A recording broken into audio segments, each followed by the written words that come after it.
믿음의 조상 아브라함이라는 제목으로 말씀 전할 때에 많은 은혜 받으시기 바랍니다.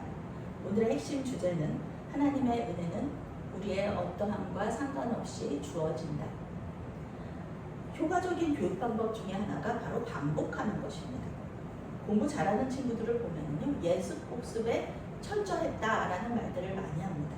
최소한 어떤 부분을 가지고 3번 반복하는 거죠.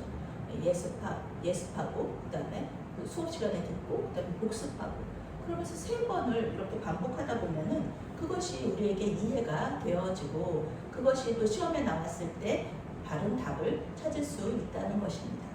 사도 바울도 로마서에서 보면 한 얘기 또 하고 한 얘기 또 하고 하는 것처럼 보여요.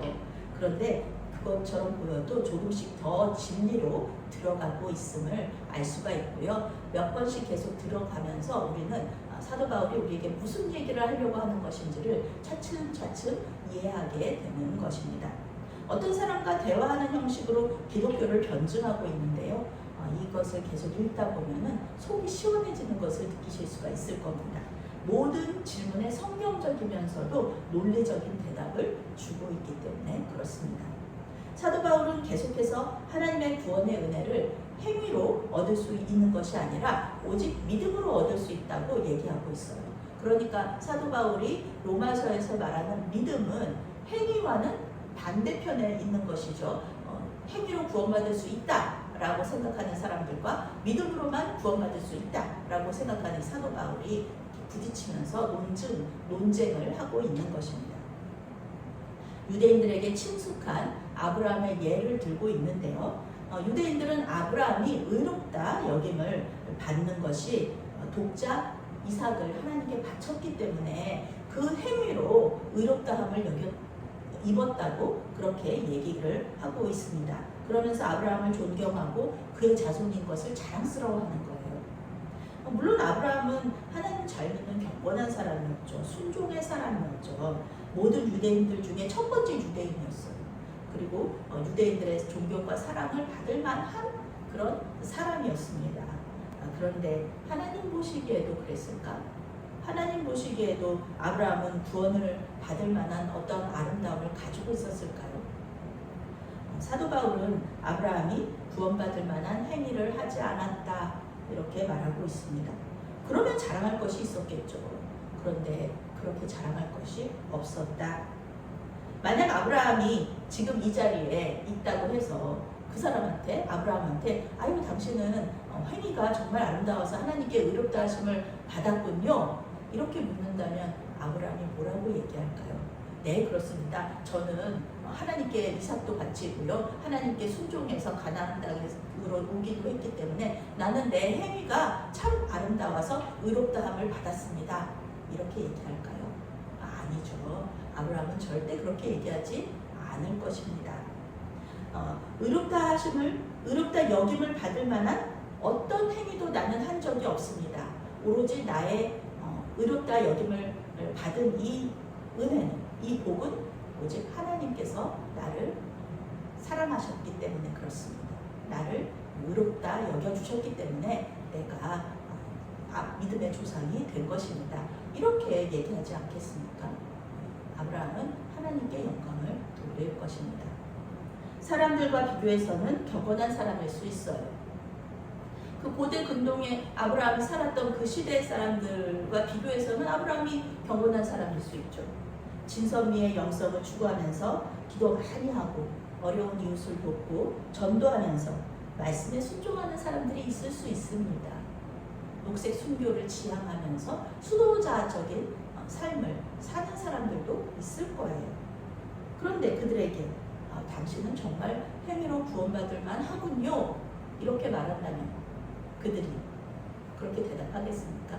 우리는 행위로 구원받을 만하다고, 우리의 행위의 아름다움 때문에 우리는 구원받을 수 있다고 얘기할까요? 아니죠. 하나님을 잘 믿는 사람, 예수님의 복음을 믿는 사람이라면 그렇게 얘기할 수가 없습니다. 예수님을 믿는다는 것 자체가 경건하고 거룩한 삶을 내가 살 것이다 이렇게 결단하고 들어가는 것이지만 그것이 우리를 구원으로 인도하지는 못한다는 것을 그 아름다운 삶을, 거룩한 삶을 사는 사람들도 잘 알고 있다는 것입니다. 또한 구원에 이를 정도로 완벽하게 선한 삶을 살 수 없다는 것. 율법을 1.1획도 모두 다 지키는 그런 사람은 없다는 것을 우리는 잘 알고 있는 것입니다. 사도 바울은 창세기 15장 6절을 인용하면서 아브라함이 행위가 아니라 믿음으로 의롭다 여김을 받았다 이렇게 말합니다. 아브라함이 하나님을 믿음에 그것이 그에게 의로 여겨진 바 되었느니라. 아브라함의 믿음 역시요, 그 자체로는 아무 능력이 없습니다. 하나님께서 의로 여겨진 바 되었다. 하나님께 의로 여겨진 바 되었다. 즉 하나님께서 아브라함의 믿음을 의롭다고 생각하셨기 때문에 그 믿음이 아름다운 거예요. 아브라함이 자기 믿음이 아름답다고 해서 수많은 유대인들이 아브라함의 믿음을 아름답다고 해서 그 사람의 믿음이 아름다운 것이 아니라 하나님 한 분이 아브라함의 믿음을 아름답다, 의롭다 이렇게 말씀하셨기 때문에 아브라함의 믿음이 이렇게 우리에게 존중받고 사랑받고 있다는 것입니다. 하나님께서 생각하신 구원의 방법이 믿음이기 때문에 그렇습니다. 하나님께서 믿음을 보시기 때문에 우리의 믿음이 중요해지는 것입니다. 사도 바울은 일꾼이 수고하여 얻은 돈을 보수로 생각하지 은혜로 생각하지는 않는다라고 말하면서 다시 행위로는 구원받을 수 없다고 얘기합니다. 반복법이죠. 만약 어떤 사람이 자기 가게에서 한 달 동안 일한 점원에게 월급을 주는 것이 아니라 자 이거 선물이야 그러면서 월급을 줬어요. 월급에 해당되는 돈을 줬어요. 그럼 그 직원이 뭐라고 할까요? 아유 선물 받았으니까 월급은 안 받아도 되겠네요 라고 얘기할까요? 아니죠. 전혀 아니죠. 선물은 감사합니다. 그런데 월급은요? 이렇게 말하겠죠. 월급과 선물은 엄연히 다릅니다.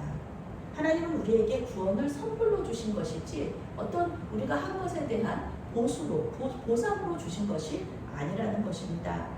만일 행위로 구원받는다 그러면은 하나님께서 우리의 행위에 따라서 구원을 해주실 수도 있고 구원을 해주시지 않을 수도 있고 이런 우리한테 구원이 달려있게 되잖아요. 하나님께 구원이 달려있는 구원의 주권이 하나님께 있는 것이 아니라 구원의 주권이 우리에게 있다. 이것은 말도 안 되는 것이죠. 하나님은 창조주로서 피조물 위에 계신 분입니다. 피조물 마음대로 할 수 있는 분이 아닙니다. 하나님은 창조주로서의 이런 초월성을 가지고 계시는데요. 칼 바르트는 이러한 하나님의 초월성을 하나님 되심이라고 표현을 했습니다. 우리가 우리 자신의 믿음을 보면서 연약하다고 생각하고 또 구원 얻을 만한 아름다움이 없다고 생각하고 구원의 확신이 없다고 해도 하나님을 바라보고 있다면 우리가 하나님을 지향하고 있다면 하나님은 우리를 의롭다고 생각하신다는 것입니다. 그리고 구원으로 인도하신다는 것입니다. 사도 바울은 다윗의 시편 32편을 인용하면서 다시 한번 믿음의 중요성을 강조하고 있어요. 또다시 반복법입니다. 다윗 왕은 얼마나 큰 죄를 저질렀습니까? 우리아 충신이었어요. 대단한 장수였습니다. 이 우리아의 아내인 밧세바를 취했죠. 그리고 우리아를 또 죽게 또 사주했어요. 그리고 나서 그 미망인 밧세바를 자기 아내로 취했습니다. 우리 중 누구도 이런 큰 죄를 지은 사람은 없을 것입니다. 살인에, 간음에, 거짓말에. 그런데 다윗은 이 죄를 용서받습니다.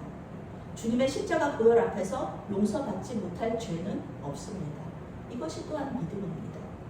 다윗은 이와 같이 하나님께 죄를 용서받는 사람이 복이 있다 이렇게 노래합니다. 그러니까 우리는 큰 복을 받은 사람이에요. 우리가 믿음이 없다고 느끼고 과거에 지은 죄가 계속해서 떠오르고 사단이 우리를 참소해도요. 성경은 주님의 보혈의 능력을 계속해서 선포하고 또 회개하고 용서받은 사람은 행복자라 이렇게 노래하고 있습니다. 사도 바울은 이러한 복을 받을 수 있는 조건이 할례에 있지 않다라고 얘기합니다. 할례도 마찬가지죠. 행위죠. 할례 받은 사람은 구원의 복을 받고 할례 받지 않은 사람은 구원의 복을 받을 수 없다면 지금 구원받은 사람은 다 누구예요? 누구일까요? 유대인 남자들만 할례 받은 유대인 남자들만 구원을 받았을 것입니다. 그런데 이러한 조건은요 성경적이지 않잖아요. 그 여족장들이 얼마나 많았는데요. 믿는 믿는 선지자들이 얼마나 많았는데요. 그런 여자들이 전부 다 구원받지 못했다는 것은 말이 안 되는 것이죠. 할례는 율법과 같이 하나님을 믿는 사람들이 하나님을 기억하기 위해서 받은 표시입니다. 그러니 할례 받지 않은 사람들은 하나님을 그 당시에 할례 받을 그 당시에 말이에요. 할례 받은 사람들은 할례 표시를 보면서 아, 하나님 계시는구나. 우리가 하나님과 계약했지. 우리 하나님 잘 믿어야지. 이렇게 생각하고 기억할 수 있었다는 것입니다. 할례 받지 못한 사람들은 그 기억을 할 수가 없는 것이죠. 하나님을 알 수가 없었다는 것입니다. 그래서 할례는 이 유대인들한테는 큰 복이죠. 그런데 할례 받은 모든 유대인 남자가 또 구원을 받았느냐? 또 그렇지 않잖아요.